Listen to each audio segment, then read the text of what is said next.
Samson's birth and strength. Samson was chosen by God before he was even born. An angel told his parents that he would be a Nazirite, set apart for God. As a Nazirite, he was not to cut his hair, drink wine, or touch anything unclean. God gave Samson great strength, and he became a judge of Israel. With his strength, Samson fought the Philistines, who were enemies of Israel.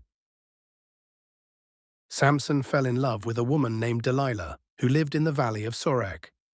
The Philistine rulers wanted to capture Samson, so they went to Delilah and offered her a large sum of silver if she could discover the secret of his strength. Delilah agreed. First attempt, she asked Samson, "Tell me the secret of your great strength." Samson told her that if he were tied with 7 fresh bowstrings, he would become weak. The Philistines hid in the room, but when she tied him up, he snapped the bowstrings easily.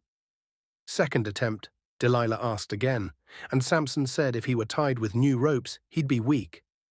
She tied him, but again he broke free.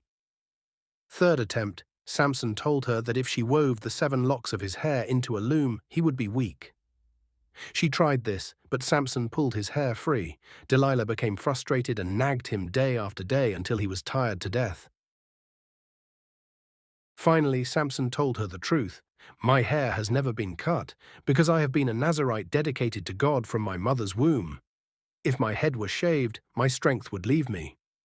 Delilah saw he had told the truth. She let him fall asleep on her lap, then called a man to shave off the 7 locks of his hair.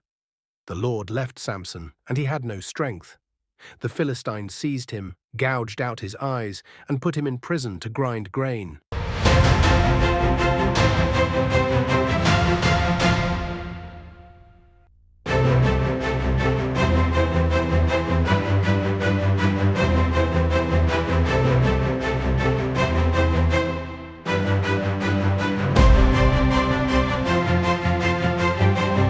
Samson's final act. While in prison, Samson's hair began to grow back. Later, the Philistine rulers held a great feast to celebrate his capture. They brought Samson out to entertain them in the temple of their god, Dagon. Samson prayed, "Lord God, remember me, strengthen me just once more, that I may with one blow get revenge on the Philistines." He stood between the 2 main pillars of the temple, pushed with all his strength, and the building collapsed, killing himself and thousands of Philistines. Lesson: Samson was set apart by God, but his weakness for temptation led to his downfall. Yet even in his failure, God used him to defeat Israel's enemies and fulfill his purpose.